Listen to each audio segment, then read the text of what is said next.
इतिहास क्यों हो पुराना।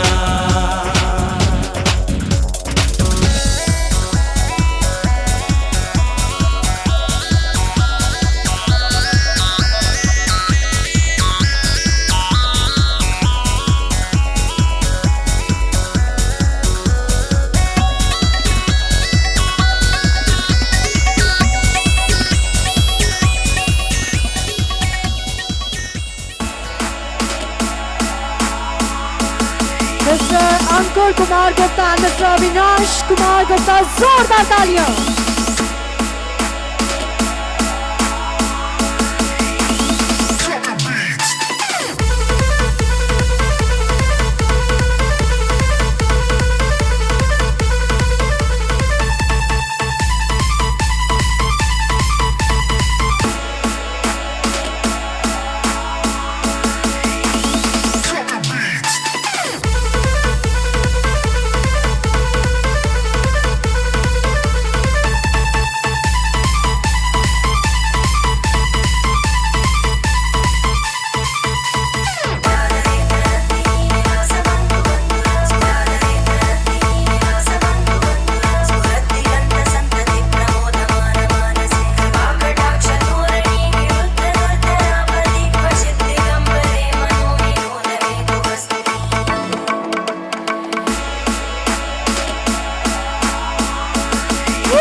सबसे पहले तो दोस्तों जो यह सम्मान हुआ ना, ये सम्मान मेरे दिल को भी भर दिया और मुझे लगता है कि ये सम्मान देख करके बहुत सारे लोगों का दिल भर गया होगा कि काश ये मेरे साथ हुआ होता। चलिए दोस्तों, अपने बारे में कुछ बताने का आज सौभाग्य प्राप्त हुआ है और इतने सारे लोगों के बीच में आज मैं खड़ा हूँ। मैं अपने आप को सौभाग्यशाली मानता हूँ और जिसका पूरा श्रेय हमारे गुरु जी लोग यहाँ बैठे हैं जिनको जाता है।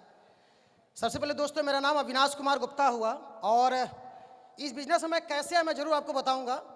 और मैं आपको अपनी बात एक रखना चाहूँगा कि इस बिज़नेस की शुरुआत मेरी कितनी संघर्ष भरी रही, जिसके वजह से मैं कभी बिज़नेस को छोड़ूं कि ना करूं, ये सब चीज़ें चलती रहीं। मेरे पिताजी गाजीपुर में एक छोटे मोटे दुकानदार हैं। मैं अपनी बात रखता हूं कि हुआ क्या है कि मैं अपने सामने आपको बताना चाहूँगा कि गरीबी क्या होती है, उस शहर से मैं आया हूँ। क्योंकि मेरे पिताजी 5-6 हज़ार रुपये महीने कमाते थे सर। दोस्तों का दुकान पे 5-6 हज़ार रुपये महीना कमाते थे और मैंने वहाँ पे पिताजी को ये भी देखा कि मेरे 2 भाई जो छोटे थे वो इंग्लिश मीडियम में पढ़ते थे। पैसे की कमी होने की वजह से हमारे पिताजी ने 5 क्लास तक CBSE बोर्ड पढ़ाया और 6 क्लास में आने के बाद मेरे पिताजी ने मेरे दोनों भाइयों को उठा करके सर यूपी बोर्ड में डाल दिया। उस कंडीशन से हम लोग आए हैं, आप समझ रहे हैं। उसके बाद अगर मैं अपनी एक छोटी सी घटना रखूंगा कि मेरे जीवन में आखिर मैं यहाँ तक कैसे आया। कुछ लोग के जीवन में जब खराब होता है ना तो वो लगता है कि मेरे साथ गलत हुआ। मैं अपनी बात बताता हूँ आपको। जब मैं पढ़ाई कर रहा था ना, मैं 12th में था, 11th में था, मेरे पिताजी ने बोला कि बेटा ऐसा कर कि पढ़ाई छोड़ दे, 2 भाई छोटे उनको पढ़ाते हैं और वो पढ़ लेंगे तो कुछ बड़ा कर जाएंगे और दोनों मिलके कमाएंगे तो बहुत अच्छा होगा। क्योंकि स्थिति ये थी कि मैं जब बायोलॉजी लेकर 12th में पढ़ रहा था तो मैं बायोलॉजी तक की कोचिंग के फीस जमा करने की हमारी हैसियत नहीं थी। मैंने बायोलॉजी कोचिंग की फीस की नहीं जमा की थी। और जब ये चल रहा था मेरे साथ तो मेरे पिताजी ने बोला कि बेटा दोनों भाई को पढ़ाते हैं और तू हमारे साथ काम कर ले। ऐसा बहुत सारे लोग, क्या जो बड़ा भाई होगा उस समझ रहा होगा मेरी बात को, है ना। लेकिन एक घटना ने मेरे जीवन में बहुत बड़ा बदलाव लाया। शायद आज मैं यहाँ नहीं होता। वो घटना ये थी कि मेरा जब घर बना हुआ था तो जब मेरा दोस्तों घर बना ना तो मेरे पिताजी की स्थिति इतनी हो गई कि दुकान से उन्होंने पूंजी जो भी 1-2 लाख रुपए थी निकाल दी और उनको पता नहीं चला। और जब महाजन दुकान पे आते थे ना तो मेरे पिताजी दुकान छोड़ के भाग जाया करते थे। और वो महाजन आके ना मेरे को सर, मेरे पिताजी को मेरे सामने शब्द बोलते थे। ये दिन मैंने देखे हैं। और उस समय मुझे फील हुआ था कि जीवन में अगर कुछ भी करना है तो सबसे पहले पैसा कमाना पड़ेगा। जीवन में इज्जत पैसे वालों की है सर। और जब मेरे पिताजी ने बोला मुझे कि बेटा पढ़ाई छोड़ दे, तो मुझे एक घटना बताता हूँ आपको। मेरे घर में जब गृह प्रवेश था तो मेरे चाचा जी लगेंगे, उनकी वाइफ आई थी, वो लोग बाहर रहते थे। तो मेरे घर पे जब आए ना, तो जो बाथरूम में, थोड़ा खुल के बात करता हूँ, जो बाथरूम था उसमें दरवाज़ा नहीं था। तो मेरे पिताजी ने सबको बहुत ही चाव से बुलाया था कि अपना घर बना है, 2 रूम का बना है, आइए। आज जब उसमें दरवाज़ा नहीं था तो बोड़ा टांगा था। बोड़ा समझ रहे होंगे आप लोग, नहीं होता तो खराब सिचुएशन में लोग उसको लगा देते हैं कि किसी तरह से आड़ रहे। जब मेरी उसमें चाची जी गई ना, तो आने के बाद उन्होंने बड़ा अजीब बोला मेरे पिताजी के लिए। बोला कि जब भैया व्यवस्था नहीं थी तो क्यों बुलाया आपने, समझिएगा। और मैं वहीं खड़ा था। और मैंने उस दिन, मुझे समझ में आ गया, जीवन में किसी के लिए कुछ कर दो, जिस दिन उसका समय बदलेगा और आपका खराब समय आएगा, साला साथ कोई नहीं देता, कोई साथ नहीं देता आपका। बहुत सारे बड़े भाई बैठे होंगे जो अपने भाइयों को चाहते होंगे पढ़ाना, मैं भी चाहता था। लेकिन मुझे जब मेरे पिताजी ने छोड़ने की बात बोली ना, तो मुझे एक बात समझ में आ गई। मेरे पिताजी भी 3 भाई हैं, सबसे बड़े मेरे पिताजी हैं। अगर उनके सगे भाई की वाइफ अगर ये बोल सकती है, तो कल मैं उनको पढ़ाते समय छोटे मोटे दुकानदार और मैं कुछ नहीं कर पाया, मेरे भाई आगे निकल गए, तो साला इज्जत देगा कोई अपने को? देगा कोई अपने को इज्जत? नहीं देगा। मैंने पिताजी को ये नहीं बोला, लेकिन बोला कि मैं पिताजी पढ़ाई करूंगा। 12th में बायोलॉजी मेरा मेन सब्जेक्ट था, मैंने उसकी कोचिंग नहीं की। लड़ झगड़ के मैंने 12th की एग्जाम किया, अपना फर्स्ट डिवीजन किसी तरह से पास हो गया 61% लेकर के यूपी बोर्ड से। उसके बाद जब मैं BHU, मेरे को गौर था कि डॉक्टर बनना है, मैंने बायोलॉजी इसीलिए ली थी। PMT की मैंने तैयारी करने के लिए मेरे पिताजी के पास पैसे नहीं थे सर, और कंडीशन उस समय थी कि मेरा अपेंडिक्स का ऑपरेशन होने वाला था, मेरे को पेट हमेशा दर्द करता था। इस कंडीशन में जब मैं बार बार बोलूँ तो ऑपरेशन तक करवाने के पैसे नहीं थे सर। और मैं जब बनारस गया ना सर तैयारी करने, तो मेरे नानी ने मेरे को कुछ पैसा दिया कि जाए फीस जमा कर देना। और मैं आपको बताऊं सर, मैं कुछ दिन रहा, जब दूसरे साल में तैयारी कर रहा था ना, तो मैं जिस रूम में रहता था ना, उस आधे रूम में 1000 रुपया देता, आधे रूम में बालू भरा हुआ था, और उस आधे रूम में सो करके मैंने अपनी तैयारी की है सर। समझ रहे हो आप? उस रूम में मैंने तैयारी की है। और जब मैं खाना बनाता था ना, पंखा चला देता था तो बालू खींचता था सर। और जब लास्ट में तीसरे साल में जब तैयारी कर रहा था, क्योंकि मुझे जुनून था बनना है, डॉक्टर बनना है सर, साइकिल तक खरीदने तक के लिए पैसे मुझे लेने पड़ गए थे उस समय। और जब तीसरी साल मैं तैयारी करने निकला, तो मेरी फीस उस समय कोचिंग के 30,000 जमा करनी थी, मैंने 10,000 दिए थे। मैं आपको अपनी रियल बता रहा हूं, मुझे नवंबर महीने में कोचिंग से भगा दिया गया सर। 10,000 दिया था, फिर पिताजी से क्या मांगू, स्थिति मेरे को खुद पता है सर। 2 भाई को नहीं पढ़ा पाते, क्या देते मुझे? मैं समझ रहा था बात को। मैं नवंबर, मुझे 3 बार 4 बार जब कोचिंग से बेइज्जत करके भगा दिया गया। इसी बनारस में दुर्गा कुंड में मैं जब पढ़ाई कर रहा था, MTCI कोचिंग चलती थी, नॉलेज प्लस चलती थी, और जब मुझे भगा दिया ना, राम मंदिर के सामने जाके मैं बैठता था और सोचता था कि भगवान इतनी खराब स्थिति जो आई है ना, एक अवसर देना, साला जान लगा देंगे। लेकिन मैं रियल बताता हूं कि दुनिया में अपने परिवार के अंदर कभी पैसे की दिक्कत नहीं आती कि साला मेरा लड़का कभी मंदिर के बाहर बैठे। इस कंडीशन से गुजरा हूं सर। फिर किसी तरह से मेरा BHU, मतलब मैं MBBS में नहीं हुआ मेरा सिलेक्शन, मैं BHU आ गया। उसमें मुझे बड़ा खराब लगता था, मेरे साथ भगवान ने बहुत गलत किया। पैसे की दिल्लत मैं शुरू से देख रहा हूँ, पिताजी की बेइज्जती मैंने देखी है, दोनों भाई को CBSE बोर्ड से UP बोर्ड में डालते मैंने देखा है, अपना खुद का मेन कोर्स का कोचिंग मैंने नहीं चाहिए, वो मैंने देखा सब कुछ।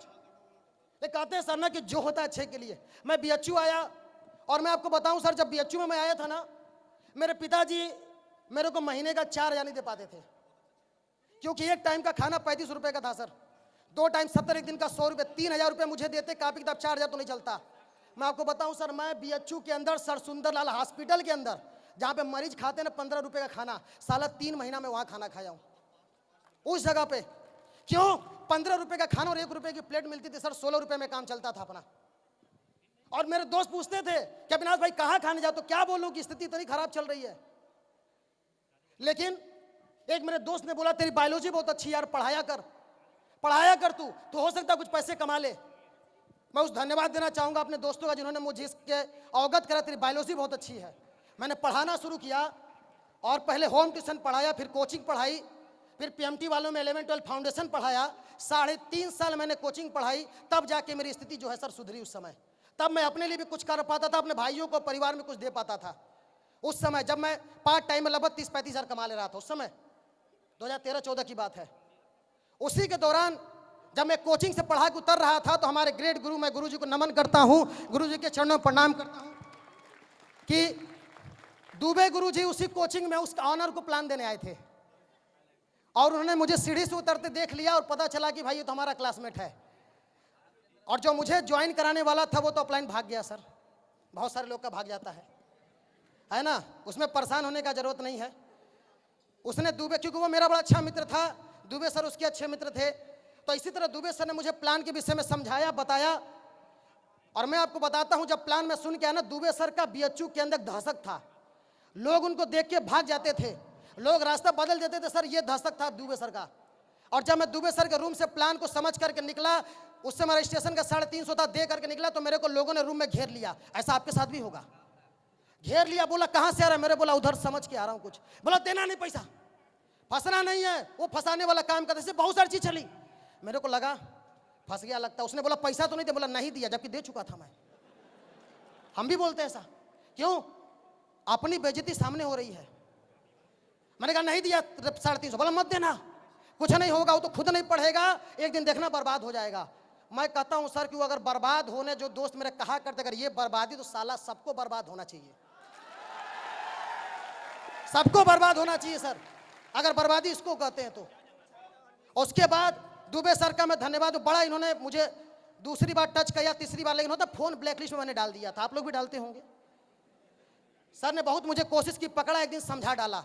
उन्होंने एक ही बात बोली कि तू जिससे सजेशन ले रहा है, ठीक है, वो सोच कि उसकी क्या है, हैसियत है, औकात है। तो जो मुझे सजेशन दे रहा था मेरा दोस्त का जीजा, वो लैब अटेंडेंट था भाई साहब, 20 हज़ार में प्राइवेट नौकरी करता था, उसने मुझे उल्टा समझाया था। तो मुझे एक बात समझ में आ गई, गुरुजी ने मुझे समझाया कि जिस चीज के लिए तू भाग रहा है, ठीक है, करोड़ों कमाने के लिए, तो उनसे पूछ जो करोड़ों कमाते हैं, जिस जगह को जानते हैं लोग। और गलती यही हम करते हैं, कमाना करोड़ों है, 20 हज़ार वाले सजेशन लेते हैं, जो मैं किया था। लेकिन मैं धन्यवाद दूंगा, गुरुजी मेरे पीछे पड़े रहे और ज्वाइन कराया। और ज्वाइन कराने के बाद दोस्त कहते हैं ना कि एक दिन गुरुजी ने हमको प्रोग्राम दिखा दिया और जुनून आ गया, और मैंने गुरुजी को देखते हुए, हम आदित्य सर और दुबे सर ने एक साथ पढ़ाई छोड़ी। बीएचयू यूनिवर्सिटी में हमने ग्रेजुएशन करके, ठीक है, मैंने एमएससी फर्स्ट ईयर में हमने पढ़ाई छोड़ दी सर, इस बिजनेस के लिए, इस बिजनेस के लिए पढ़ाई छोड़ी है सर। एमएससी में जूलॉजी ऑनर्स था मेरा। उसके बाद जब मैं पढ़ाई छोड़ा, कोचिंग पढ़ाता था, उसमें भी दिक्कत है, कोचिंग भी छोड़ा। अच्छा, कोचिंग छोड़ने के बाद सर औकात आ गई जीरो पे, बिजनेस शुरू में नहीं उठता, मुझे पता है। और इस बिजनेस में मैं आपको बताऊंगा सर, मुझे इस बिजनेस में बहुत संघर्ष करना पड़ा। 8 महीने लग गए मुझे सिल्वर बनने में, खाली 8 महीने में 10,000 रुपये कमाया। और दुबे सर को मैं कई बार फोन करके बोला और रोया भी हूं सर, क्योंकि यही मुझे लाने वाले थे। किसके सामने रोता? रोया, बोला सर गलत डिसीजन ले लिया छोड़ के, कोचिंग ठीक थी, वो इनकम कुछ तो आती थी, सर स्थिति बहुत खराब हो गई है। क्योंकि दुनिया का कोई काम करो, घर वाले पैसा का सपोर्ट कर देंगे, 2 दूनी के 4, जैसे सुने वैसे ही तुमको छोड़ देंगे। सबके साथ होता है सर।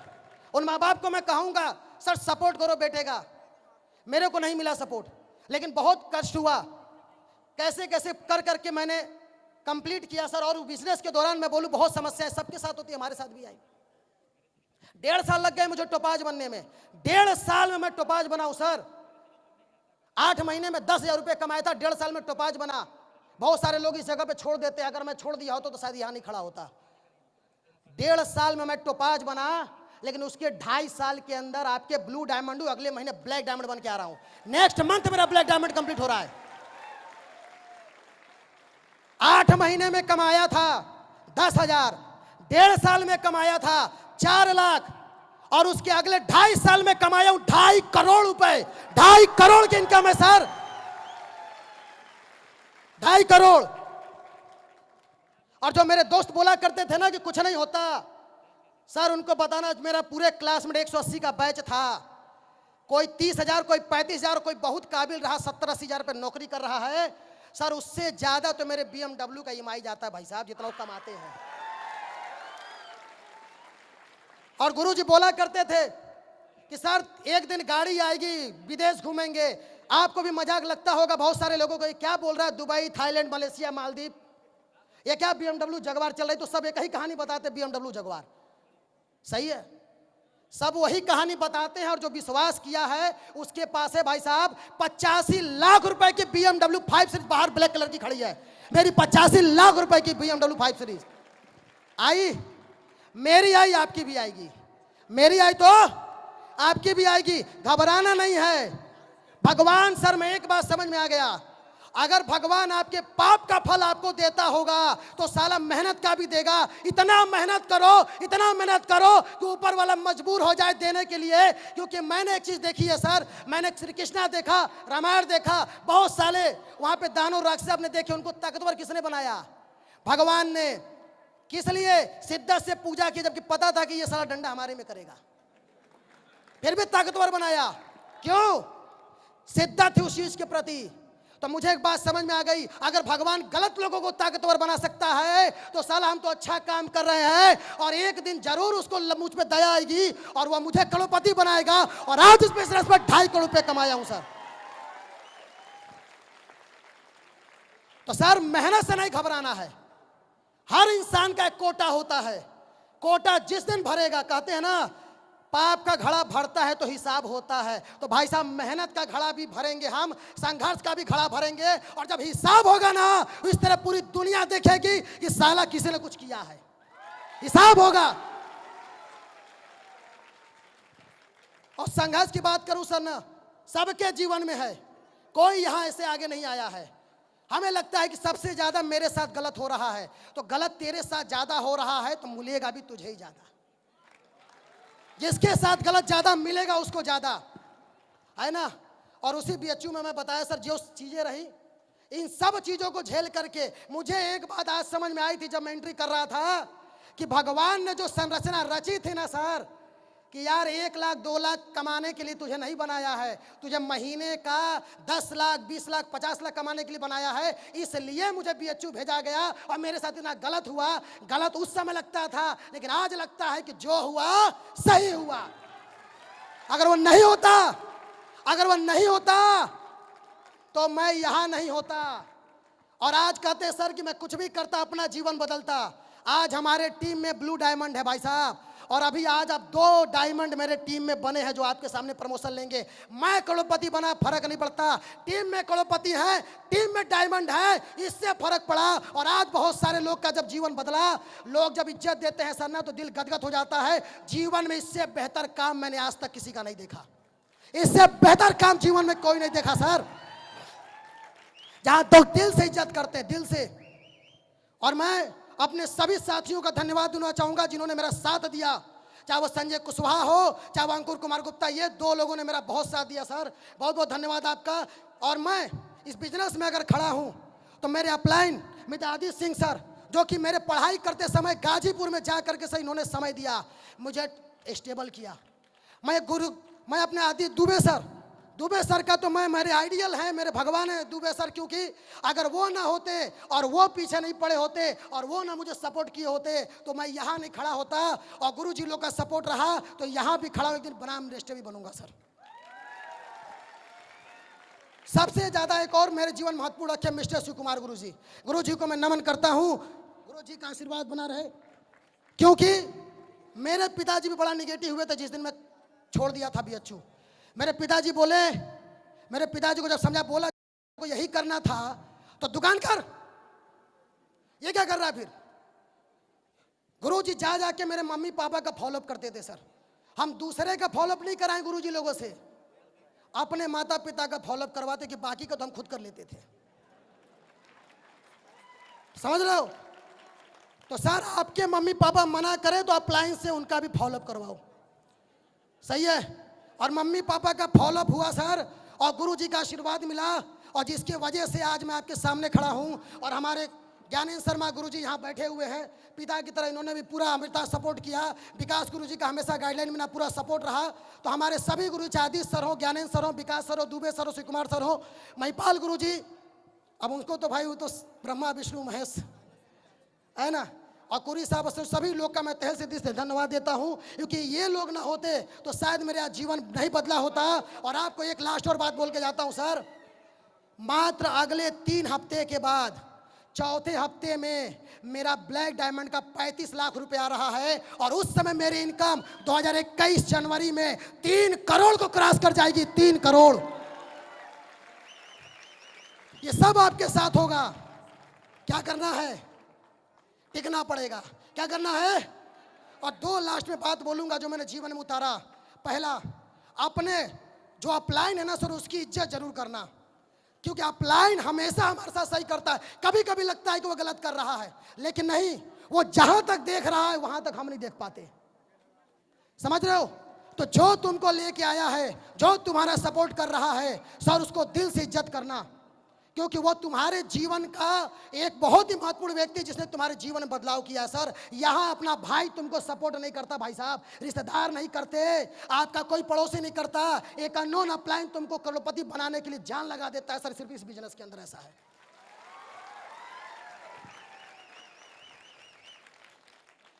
और दूसरी बात, मैं एक बात बोलूंगा कि जब हम यहाँ खड़े हैं तो मैं अपने टीम का पूरा सपोर्ट करने को तैयार हूं।